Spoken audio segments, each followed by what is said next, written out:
Bonjour à toutes et à tous sur Visite TV, nous sommes le vendredi 21 juin. Après une semaine commencée sous le soleil, nous vous retrouvons pour un nouveau JT. Direction tout d'abord le centre de secours vélisien pour la journée porte ouverte des sapeurs-pompiers. Nous vous parlerons ensuite de la géothermie qui arrive sur la ville. Nous vous avons concocté après une petite surprise avec des images très aériennes de la commune. Retrouvez ensuite une nouvelle grande interview avec le maire, Pascal Thévenot, et enfin une capsule vidéo inédite sur la famille et les écrans de notre partenaire Cepremprod. Samedi dernier, c'était portes ouvertes chez nos amis les pompiers. Un tournage plein de surprises, images. Samedi, une de nos équipes s'est rendue aux portes ouvertes de notre centre de secours de Vélizy-Villacoublay. Des milliers de personnes étaient au rendez-vous pour découvrir le métier et le quotidien exceptionnel de sapeurs-pompiers. Plusieurs stands et activités ont d'ailleurs été organisés à cette occasion pour le plus grand plaisir des petits et des grands. Nous en avons profité pour aller à la rencontre du capitaine Hugo Schmitt afin d'en apprendre davantage sur ce centre de secours. Alors on réalise 3352 interventions à l'année environ, ce sont les chiffres de 2018, avec environ 80% de secours à victimes. On a un effectif de 27 sapeurs-pompiers professionnels et d'environ 50 pompiers volontaires, environ 80 personnels sur le centre de secours. À Vélizy, il y a une très bonne ambiance, la mixité pompiers professionnels et pompiers volontaires se réalise très bien, il y a une bonne dynamique, sport, manœuvre, instruction, les gardes sont dynamiques, l'activité opérationnelle est soutenue et ça se passe plutôt bien. D'accord. Alors en règle générale, on aime bien les pompiers, mais il y a des individus qui vous aiment pas trop. Vous en pensez quoi? Ça vous fait quoi? Alors il y a eu une reconnaissance ces dernières années des agressions par rapport aux sapeurs-pompiers et aux forces de l'ordre. Et en ce qui concerne les sapeurs-pompiers, les agressions dont on avait été victimes ont été prises en compte par notre hiérarchie. Et à titre d'exemple, dans les Yvelines, une convention a été signée entre notre service départemental d'incendie et de secours, la police et la gendarmerie. On est là pour secourir les gens et non pas être pris à partie quand on arrive sur intervention. Beaucoup d'enfants, c'est beaucoup d'enfants. On essaie de leur donner goût à peut-être un futur métier. Oui, ça va peut-être susciter des vocations pour les prochaines générations. Parce qu'il y a au niveau national, pas trop à Vélizy, mais une crise du volontariat en France. On a une baisse ces dernières années du nombre de pompiers volontaires au niveau national, mais voilà, si ça peut susciter quelques vocations dans les années à venir, ce serait toujours bien. Et voilà, les stands qui sont réalisés ici et dans toutes les autres casernes des Yvelines, quand il y a des portes ouvertes, eh bien, plaît beaucoup aux jeunes enfants parce que voilà, ils se retrouvent un petit peu dans le métier de pompier. D'accord. Alors petite question, un peu délicate, un peu légère. Les pompiers, ça fait toujours autant, jeunes filles? Bah écoutez, moi je sais pas, mais je pense que oui, voilà, j'espère et bon. C'est l'uniforme, c'est pas le pompier, c'est l'uniforme.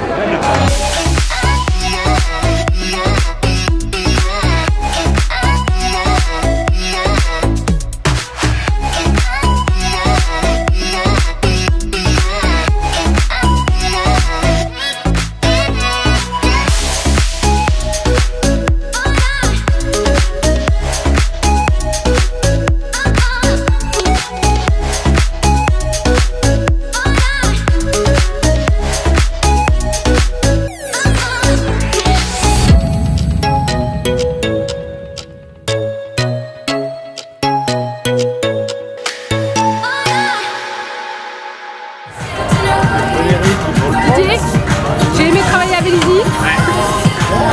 J'aurais aimé continuer, mais bon, apparemment ça va s'arrêter là. J'espère que je laisserai un bon souvenir derrière moi. Allez, bonne chance.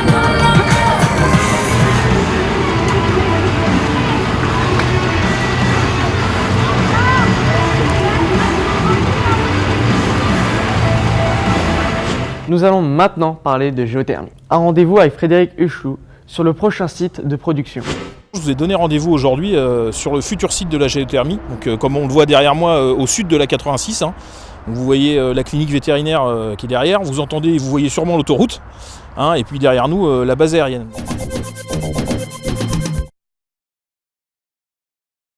La géothermie est l'utilisation par l'homme de la chaleur de la Terre pour produire de l'énergie. Plus on descend en profondeur dans la croûte terrestre, plus la roche est chaude. En dehors des zones volcaniques, La température augmente de 2 à 3 degrés tous les 100 mètres. Cette chaleur provient de la profondeur de la Terre et de la radioactivité naturelle. Plusieurs procédés permettent de récupérer cette énergie. La géothermie très basse énergie se contente de forages peu profonds, moins de 100 mètres. La température de la roche y est inférieure à 30 degrés. De telles températures conviennent pour chauffer des maisons individuelles sur lesquelles il faut installer un système de pompe à chaleur. La géothermie basse énergie nécessite de s'enfoncer plus profondément, avec des températures entre 30 et 150 degrés. L'eau de pluie, qui s'infiltre dans le sol et se réchauffe au contact de la roche poreuse, est extraite par forage. Il peut alors être nécessaire de réalimenter les nappes aquifères. Ce système est souvent utilisé pour du chauffage urbain collectif ou de grands bâtiments. La géothermie haute température nécessite, elle, d'atteindre 1500 mètres de profondeur. La température dépasse les 150 degrés, elle permet de produire de l'électricité. La géothermie est souvent considérée comme une énergie renouvelable. Ce n'est pas si simple. En extrayant la chaleur d'une partie de la roche, elle finit par se refroidir. On parle donc de gisement géothermique, comme pour une mine de charbon. Si on ne l'exploite plus, un gisement peut se reconstituer. Mais il faut des dizaines, voire des centaines d'années. Monsieur Huchelou, pourquoi finalement avoir attendu, pas aussi longtemps, mais pourquoi vous lancer qu'aujourd'hui sur la géothermie et pourquoi l'avoir installée là, donc pas loin du site Safran et derrière la clinique Advesia après la 86 ? Alors c'est une bonne question ça. Pourquoi est-ce qu'on ne l'a pas fait avant la géothermie ? Faut savoir que la géothermie, ça existe depuis très très très longtemps parce qu'il y a des choses qui ont été retrouvées quasiment il y a un peu plus de 600 ans où les gens utilisaient déjà la chaleur de la Terre, mais c'était pas très profond. Après, pourquoi est-ce que la géothermie maintenant on l'utilise plus couramment ? D'une part parce que les études géologiques ont fortement évolué et on sait maintenant ce qu'il y a dans les terrains sous nos pieds. Mais on le sait parfaitement en fait, je vais vous expliquer après. Et puis au-delà de ça, toutes les techniques de forage ont largement évolué depuis une petite quinzaine d'années. Avant, on n'aurait jamais pu faire ce qu'on va faire aujourd'hui sur le site de Vélizy. Donc c'est pour ça que la géothermie a mis autant de temps à se développer. Puis après, derrière, il y a aussi une notion économique, parce que là, on est quelque part entre le forage pétrolier sur Terre. Donc on a des très grosses techniques qui coûtent très cher. Et les coûts forcément diminuent, il y a des notions d'échelle. Donc voilà, maintenant la géothermie devient un peu plus accessible, même si c'est un très gros investissement. Alors pourquoi avoir choisi ce terrain-là ? Parce qu'en fait, les études géologiques ont montré que sous la 86, il y avait une faille. Il y avait une faille qui est à peu près à 1400 mètres, où en fait il y a une ouverture dans la croûte terrestre. Et les études géologiques ont montré que la partie sud de la 86 était beaucoup plus chaude que la partie nord.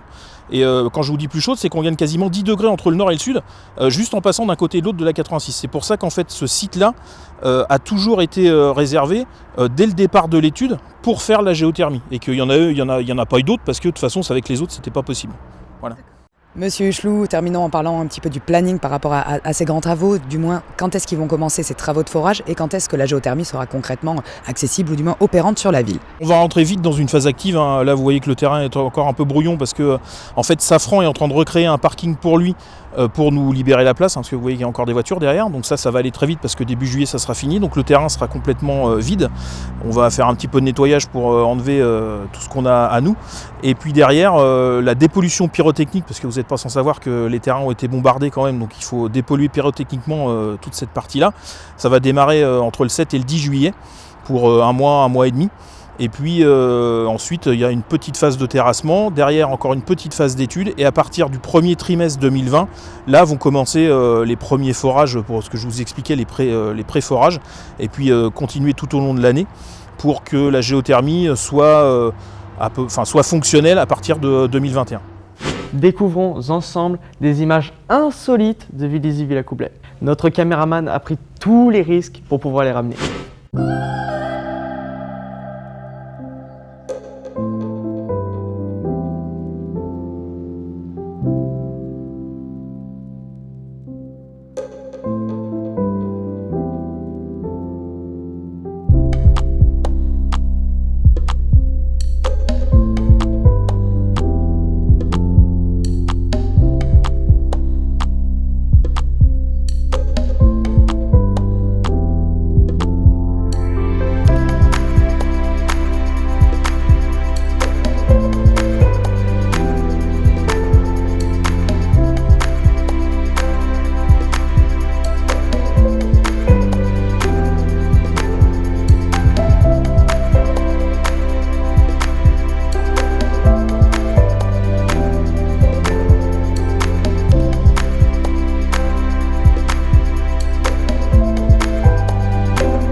Pour cette fin de saison, dernier entretien avec Monsieur le maire, afin de tirer un bilan sur ce dernier semestre.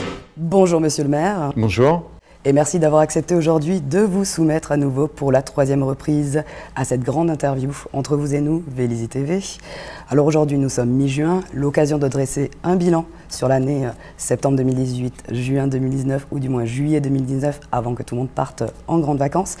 Quelles sont un petit peu les grandes étapes, les grandes concrétisations, les grands achèvements qui ont marqué un petit peu cette année, selon vous?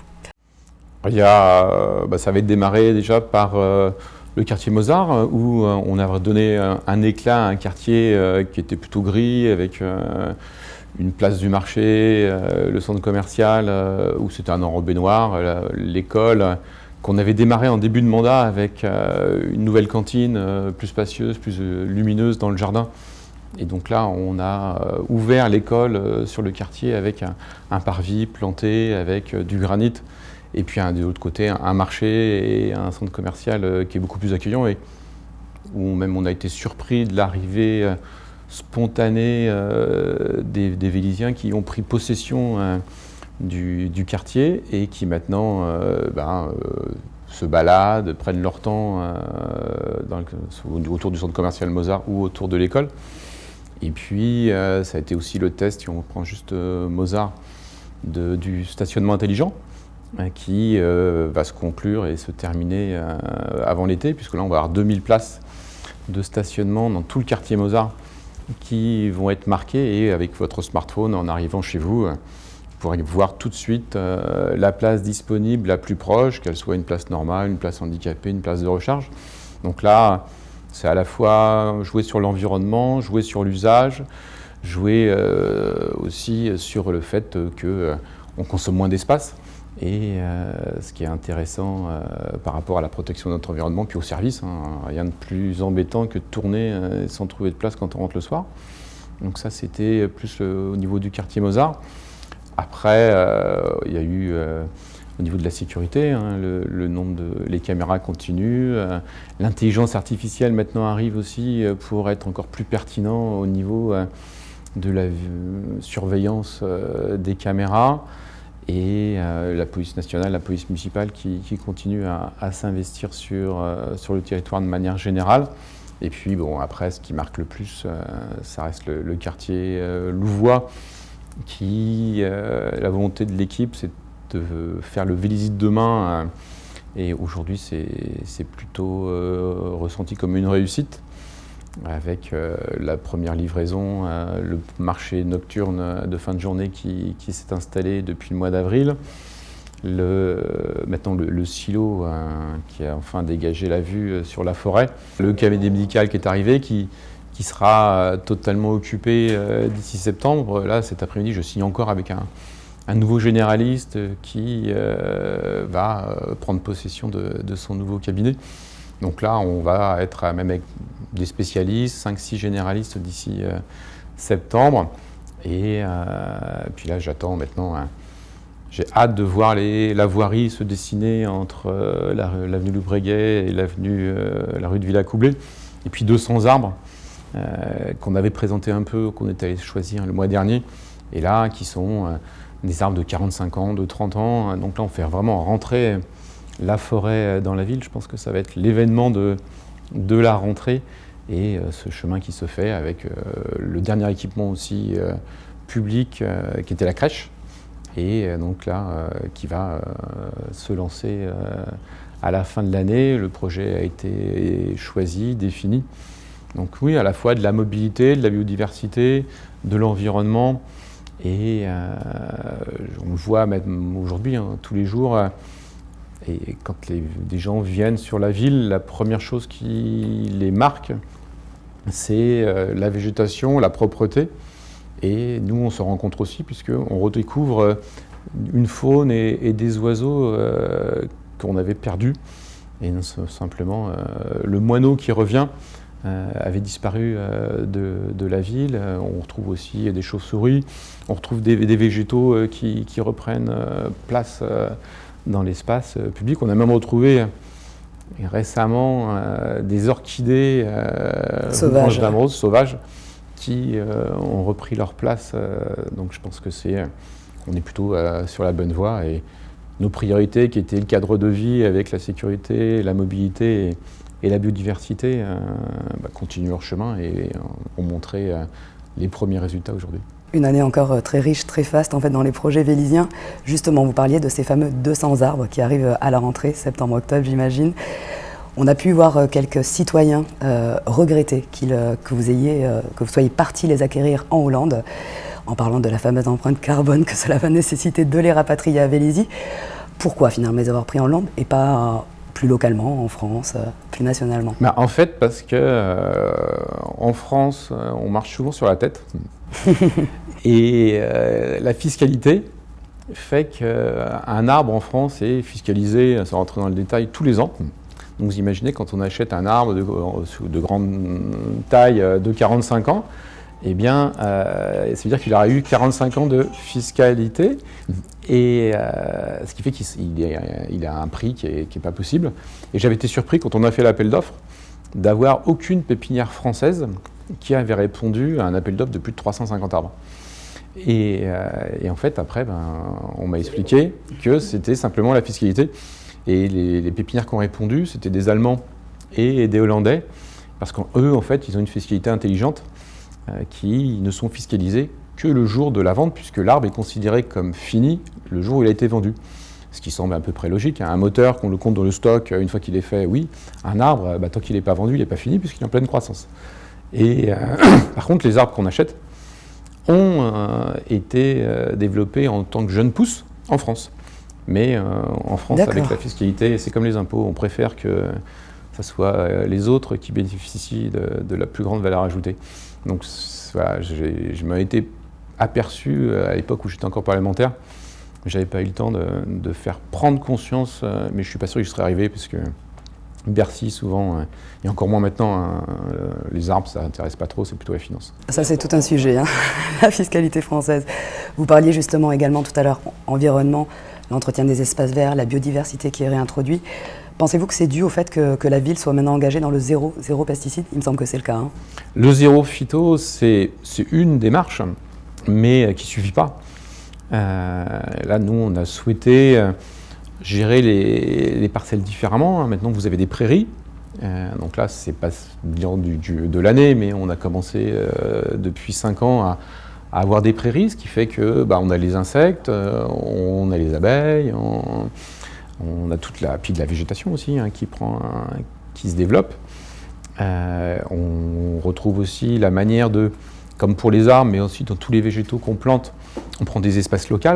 Donc, ce qui fait qu'elles s'adaptent au niveau aussi bien de la consommation de l'eau. On appuie beaucoup de parties gazonnées, c'est soit de la prairie, soit des végétaux qui demandent peu d'entretien et pas d'arrosage en apport régulier.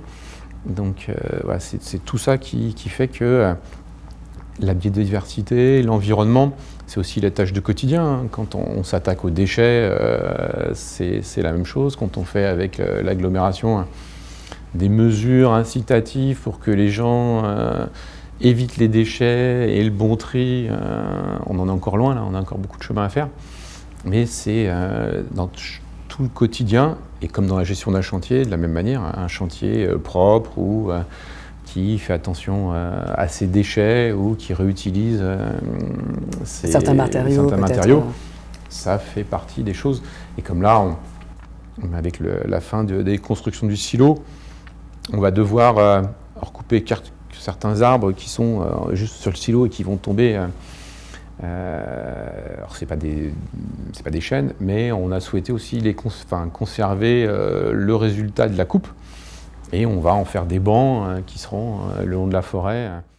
D'ailleurs, justement, dernier point rapide avant de vous quitter sur l'environnement, plus globalement, est-ce que la stratégie effarouchement via les faucons des pigeons fonctionne encore? On avait découvert un petit peu la démarche il y a 1 an. Où est-ce que vous en êtes sur ce point-là? Là, elle est en cours.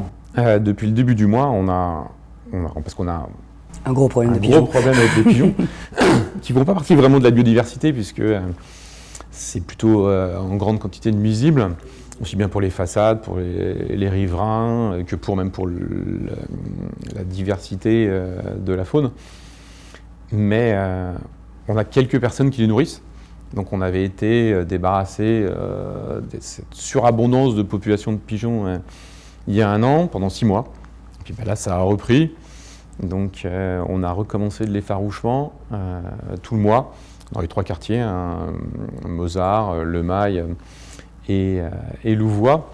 Et ce qui fait que on va être, je pense, débarrassé encore pendant 6 mois, mais à partir du moment où les gens continuent à nourrir. Après, on est allé les voir, on les connaît, pour certains, ce sont des personnes âgées qui pensent bien faire. Je ne vais pas les verbaliser pour épuiser leur retraite à cause de ça, mais c'est un vrai sujet. Et je pense qu'il va falloir qu'on arrive. Alors bon, la manière d'effarouchement, voilà, c'est une manière de pousser et de faire comprendre aux pigeons qui ne sont pas les bienvenus. Ça marche assez bien, j'ai l'impression qu'on en voit un peu moins. Mais là, c'est vraiment que un problème du plateau du Vélizy-Haut, quoi. Au niveau de Vélizy-Bas, on n'a pas trop ce souci. Et là, on s'est aussi préoccupé de la biodiversité dans la gestion des prairies. Et on va travailler avec une convention qu'on a passée avec l'agglomération de Versailles Grand Parc et qu'on devrait passer avec la ville, avec l'ONF, pour pouvoir aussi gérer et avoir des projets communs pour accentuer cette biodiversité et cette gestion forestière directement avec la ville. Et on le verra notamment autour du nouveau Jean de Nève, en fait, où vous avez de la glisse, où vous allez à un multisport qui vient d'être terminé, une nouvelle vestiaire, un terrain de sport qu'on va inaugurer samedi, exact. Donc là, ça fait partie d'un des éléments avec un pôle important. On a un cabinet médical aussi qui va s'installer, mais pour que ça soit toujours intégré dans son environnement, et on fait attention aux matériaux, à la manière dont on plante, dont on gère les choses, pour que la biodiversité, ça doit faire partie du quotidien de la ville, aussi bien avec des grands gestes que des petits gestes de chaque citoyen. Et ce sera le parfait mot de la fin. Merci Monsieur le maire d'être passé encore une fois sur le grill. On vous souhaite une bonne fin d'année avant ces grandes vacances. Profitez-en bien, reposez-vous. On vous attend à la rentrée. Merci, bonnes vacances à tous. Et à bientôt. Au revoir. Au revoir. Nous terminons ce programme avec notre partenaire Cepremprod, avec un nouvel épisode de petits conseils sur la famille et les écrans.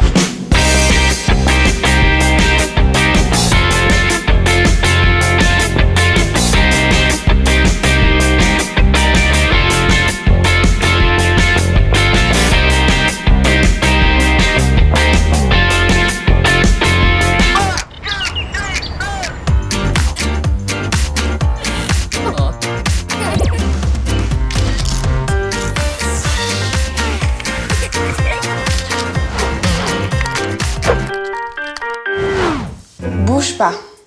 Ouais, c'est parfait comme ça, attention. Super. Vous faites quoi? Je prends Mélina en photo pour la montrer à des amis sur ma page. Oh là là là là, non, tu peux pas poster une photo de ta petite sœur comme ça. Non, c'est son image, on peut pas jouer avec. Ah dommage, j'avais des super nouveaux effets pour les photos. Alors, jamais de photos dénudées, jamais en maillot de bain, rien. Faut la couvrir, faut pas qu'on la reconnaisse. Tiens, voilà. Hop, ça, c'est pas assez. Si. Ah, voilà. Bon, j'ai compris, je la mettrai pas cette photo. Sage décision. Bon allez, venez, je vous ai préparé un gâteau. La quelqu'un, j'arrive pas du tout à bouger là. C'est souvent comme ça. On me dégaine, je prends une photo, je l'envoie sur les réseaux sociaux et ça, sans réfléchir. Sans se demander si quelqu'un ne va pas la réutiliser. Il faut protéger les enfants et ne pas publier d'images d'eux. Et ça, peu importe leur âge. Donc là, c'est les enfants au ping-pong. Là, c'est les enfants chez leur papy. Bah, pourquoi toutes tes photos sont floues? On voit rien du tout, on sait même pas qui c'est. Bah, pour préserver leur identité. T'en as de ces questions, toi? Pour ce week-end, n'oubliez pas ce soir la fête de la musique, avec des animations dans plusieurs quartiers, ainsi qu'à la médiathèque qui nous offrira de jolies surprises. Samedi à 11h, inauguration des structures sportives au stade Jean de Nève. Le même jour, ouverture exceptionnelle de la vestiboutique de la Croix-Rouge de 10h à 17h. De 20h à 2h du matin, soirée dansante et gala organisée par l'association Eldorado. Il ne me reste plus qu'à vous dire au revoir, sans oublier qu'il y a un nouveau start-up mercredi 26. Sayonara!